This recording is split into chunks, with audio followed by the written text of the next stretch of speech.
It was Sunday. It was definitely Sunday. I remember because the woman waited until Sunday to go to the graveyard because the law said you couldn't work on a Saturday. They came back with some story about the grave being empty, about seeing an angel who told them that Jesus was alive. Well, nobody knew what to make of it. So old Peter, he went off to check it out for himself, and John went after him. When they came back, they said it was true about the grave being empty. Nothing off it except the cloth that the body had been wrapped in, but no sign of any angel. None of us was sure what to believe. Was Jesus dead or alive? We were confused and scared. Well, me and my mate Cleopas, we decided to get out of the city. So after lunch, we headed off down the road to Emmaus, a little village about 7 miles from Jerusalem. As we walked, we talked about everything. I was wondering what had happened to the men who'd been guarding the grave. Cleopas had said that the chief priests, the ones who'd sent Jesus to be crucified, had paid the guards to say that the body had been stolen in the middle of the night. Stolen by who? I asked. By us, says Cleopas. Well, I knew none of us had taken the body. And if the chief priests were paying the guards to tell a lie, then it meant that they didn't want anyone to know what had really happened. Me and Cleopas were so caught up in our conversation that we didn't notice the stranger coming up the road behind us until he spoke. "What are you two so busy talking about?" he asked. "You what?" said Cleopas. "You can't have been in Jerusalem long if you don't know what's been going on there these last few days." "Well, tell me about it," he says. So we told him about Jesus, about all the amazing stuff he said and did, and he ended up getting crucified, how he didn't make no sense to us because we thought God had sent Jesus to save us, and now he was dead. We told him what the women said they'd seen at the graveyard that morning, at what Peter and John found when they got there. Well, when we finished, the stranger looks at us funny like and he says, "Are you daft or what? Have you forgotten what the scriptures say? Can't you see that the saving one has to go through all of this to get the job done?" And then, as we walked along the road, he started at the very beginning of the scriptures and he explained everything they said about Jesus. It was amazing, like someone switched on a light, and instead of wandering around in the dark trying to find our way, now we could see, and everything was clear. Suddenly it was all so obvious we couldn't believe that we hadn't seen it before. Anyway, he had great timing, this bloke, because he finished teaching us just as we got to the edge of the village. As we turned into Emmaus, the stranger started to carry on along the road. "Hang on," says Cleopas. "It's getting late. You don't want to walk any further today. Come and stay with us."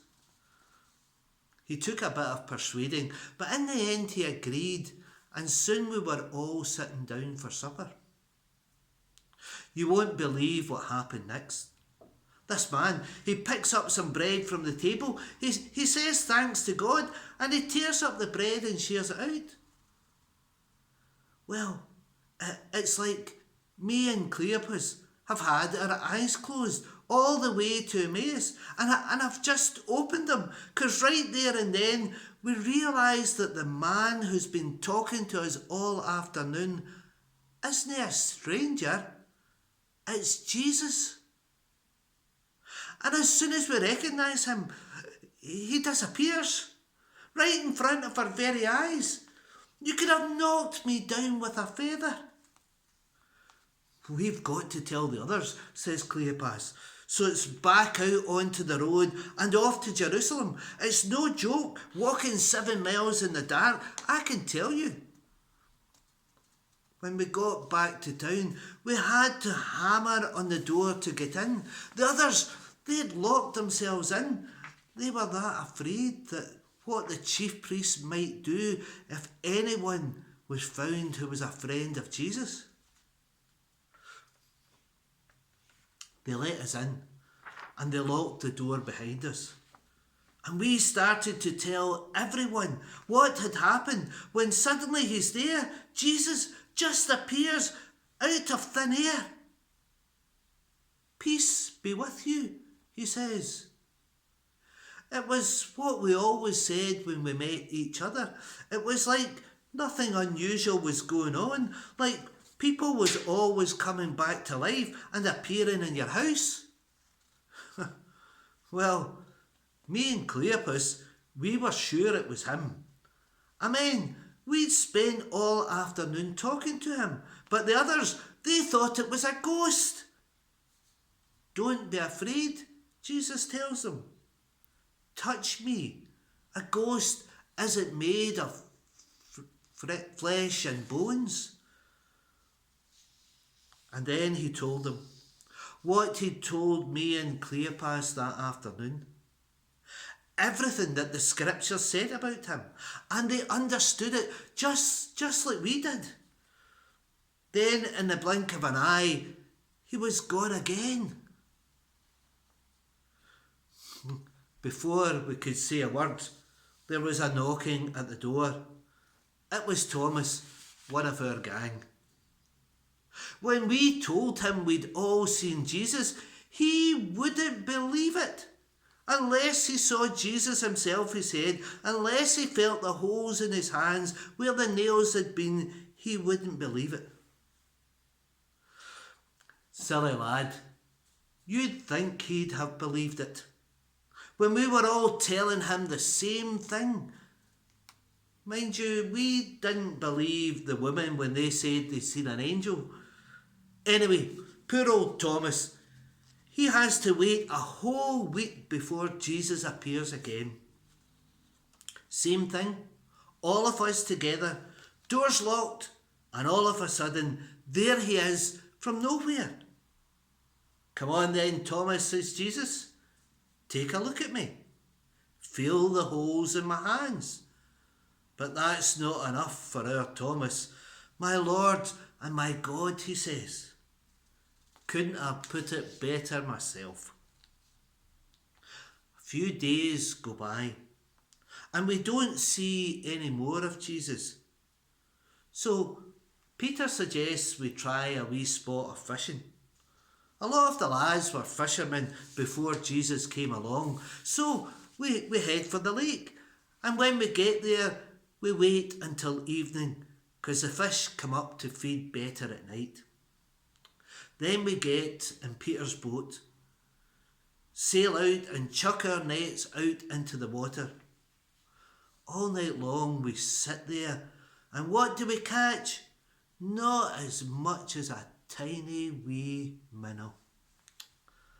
Well, it starts to get late, and we can see there's a bloke standing on the shore. Caught much? He shouts out. Not a thing, we shout back. Well, try throwing your nets over the other side of the boat, he tells us. Well, we've been fishermen for a long time, but we reckon it's worth a go. So we pull the nets in and chuck them over the other side. Next thing we know, they start to bulge.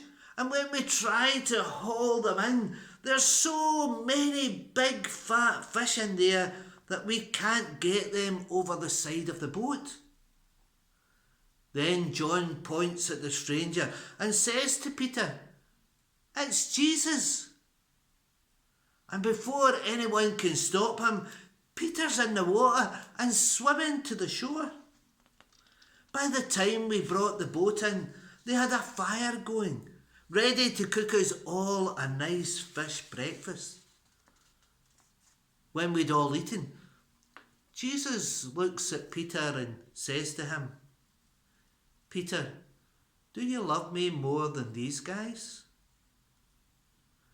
We were all quiet. You see, Peter had told Jesus he would never leave him, even if the rest of us did. But then, after Jesus was arrested, Peter had said 3 times that he didn't even know him.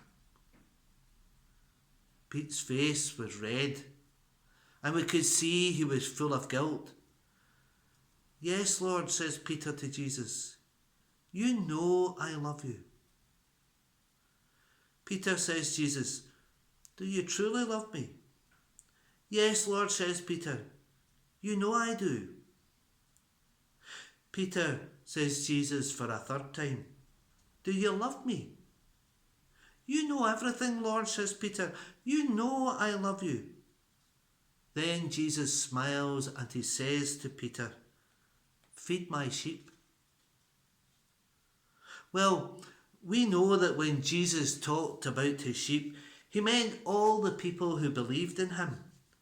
And we knew what he'd just done.